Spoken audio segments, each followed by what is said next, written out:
And the captain says, okay, let's get underway. So he says, okay, get the anchors up. So we got the anchors up and got underway, and we moved over someplace else.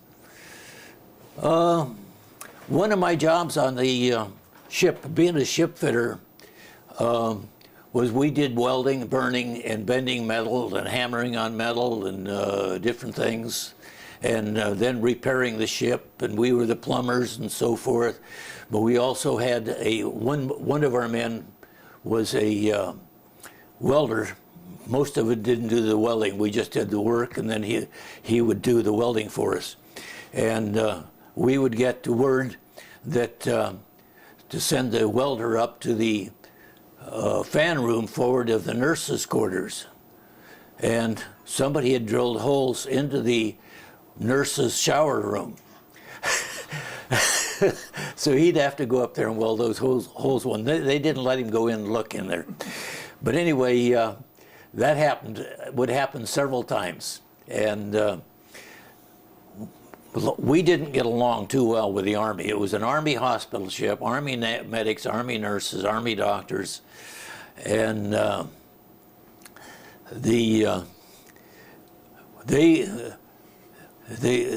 like I said, when we were out there all lit up and everything, we'd have movies on the fantail. And of course, the Army, when they didn't have patients, they would just walk around the ship everywhere, and you get in everybody's way and everything. And so at about 3 o'clock, they'd go back there, pick up the movie chairs and set them all up for themselves. By the time we got up there wasn't any good place to sit, and most of the chairs were taken, you know. So finally, me and a couple of the guys said, enough of this. We tried to talk the Master at Arms into doing something about it, and he says, no, I can't do anything about it. And I said, okay. So a couple of us said, okay, we'll take care of it. So we didn't even put any chairs out. So come movie call, we were sitting in those chairs that the Army put out. And the Army come around and says, those are our chairs, we put them out. No, there's no saving. Oh yeah, those are our chairs. They're ours now. Thanks for putting them out.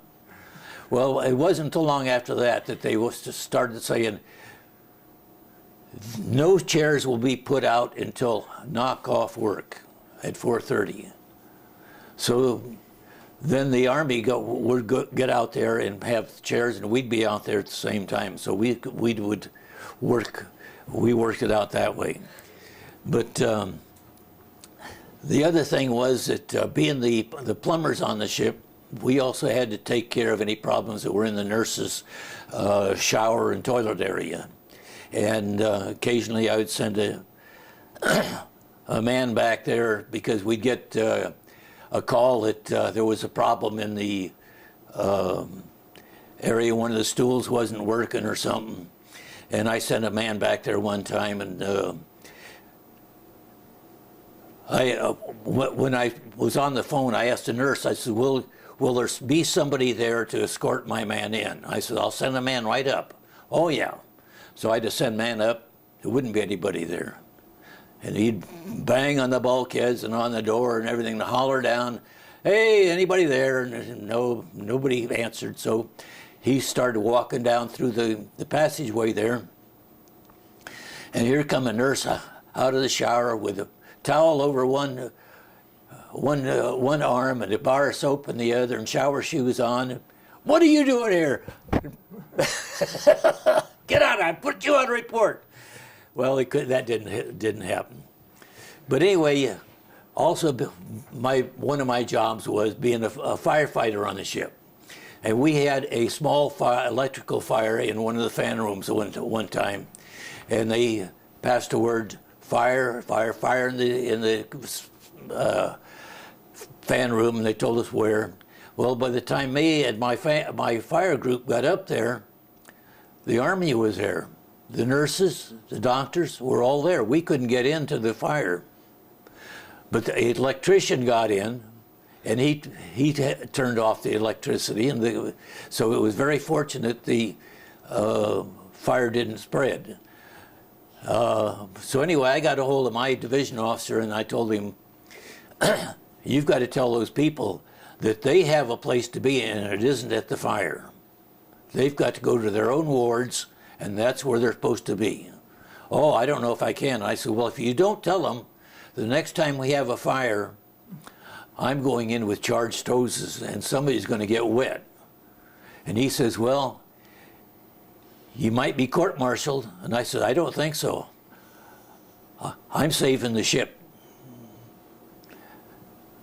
And he says, okay, I'll try and protect you. Well, anyway, after the war, then the ship come back into San Francisco, and it was decommissioned in San Francisco, and I got off there and was assigned to another ship that I didn't like, and I was on it for a very short time, and I think in San Diego, and it went to, got underway, went to Washington to, what's the name of the yard up there? Bremerton. Went into Bremerton, and we went up there, and the family went up there, and we was there just a short time, and my time was up, so I got discharged and went down to San Diego. I had gone to, there was another ship there, the Hector, heavy hull repair ship, and when I went aboard and I said, is it possible for me to re-enlist on it? And they says, oh yeah, we'd be glad to have you re-enlist. So I said, okay, fine. But I says, my time is up and, at so-and-so, and they said, well, we'll be in San Diego at that time. So anyway, I chased it, after I got discharged, I chased it down there and went aboard, and sure, they re-enlisted me, and they put me in the pipe shop, and there was already a couple of first-class shipfitters there. I made first class on the Hope, USS Hope, AR-7, and so anyway, after I re-enlisted and everything, then they says, we don't know how long you're going to be able to stay on here because we're in excess at first class. But I was on there for over 6 years. And we were swinging the buoy in Long Beach, and the Korean fracas come up. So right away we got underway and went to Japan, to Sasebo, and swung the anchor there, and once a month, at the end of 1 month, we'd go out to Korea and drop anchor and stay a couple days until the first part of the next month. Then we turn around and go back to Japan, to Sasebo, and we kept this up. Then occasionally we'd go up to Yokosuka, and we'd get Liberty, and we'd go on up, we'd go off and go up to Tokyo and come back and have Liberty there. And then we'd go back to Sasebo and go to Korea and back to Korea, and finally ship come back to the United States. We'd only gone over there for 6 months. We stayed 15.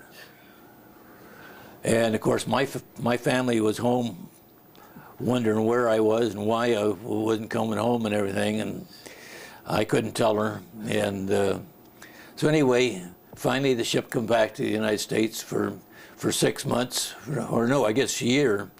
And 6 months later, we turned around and went back out there. So I put in my papers to get off.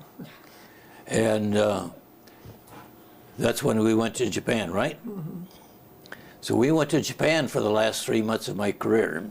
3 years. And we, huh? 3 years, not 3 years. months. 3 what? 3 years, not months. 3 years. Okay, 3 years.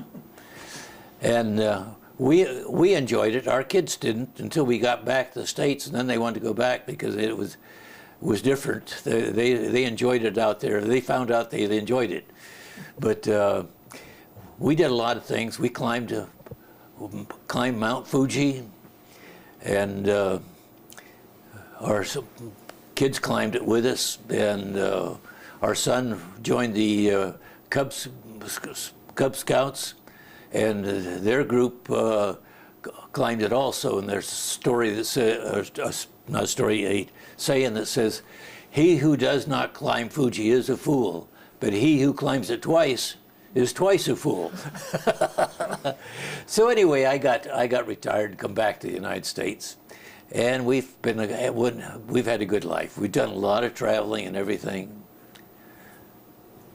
So you were on the St. Louis first? On the St. Louis. Okay, and that was the ship you were on through the whole war virtually? Mm-hmm. I was on it till December of 1943. Okay. I was on it for 3 years and about a week. Okay. And then I came back, and it was on the USS Hope Okay. until the war ended. And then the name of the ship you didn't like so much was? Oh golly, I don't know. Out of his mind. Okay. It was an AE. It was a communication ship, the Eldorado. Eldorado. Okay. Eldorado, and it was a ship that had a lot of high-ranking officers from all the different, from the Army, Navy, Marines, Air Force, and so forth. And you couldn't walk around without going like this at them all the time. It's You know. exhausting. Yes, sir. Yes, sir. Yes, sir. You know. Wow. Just any words of wisdom? Anything Pardon? you want to pass on to the next generation? Words of wisdom. Don't join. Yeah, don't join the Navy. It is a different Navy now than when I was there. I enjoyed the St. Louis because it was the old Navy that you knew what your job was. You knew what limits you could, what your limitations were. You know, you knew you had to salute an officer and how many times you had to salute him during the day. Usually only once. And there was one officer on there that was brand new officer, and he was assigned to the deck force. And he went up on deck one day, and he walked from one end of the ship back around, come back around, and they all had saluted him once, and they felt that was enough. And so he got a hold of their chief, and he said, "You got to teach these guys when an officer comes by, they've got to be saluted. I don't care how many times." So the chief says, "Yes, sir, I'll take care of it." So the next time the officer came up on deck, the chief had his men go around a turret which held the 6-inch guns, and they kept going around, yes, saluting him. And it wasn't long before he finally figured out that he was saluting the same guys back again.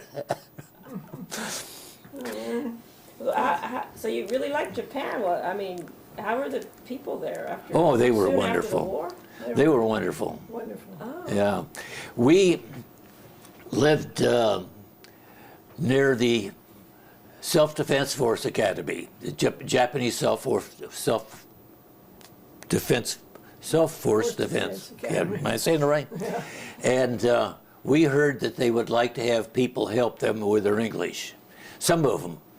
So there was some place we went, and we had, I guess there was about, 12 or 15. 12 cadets, and I don't know how many of us were instructing them on English speaking, and we would say, okay, say the days of the week, and they'd say Sunday, Monday, Tuesday, Wednesday, Mokiobi, Friday, Saturday.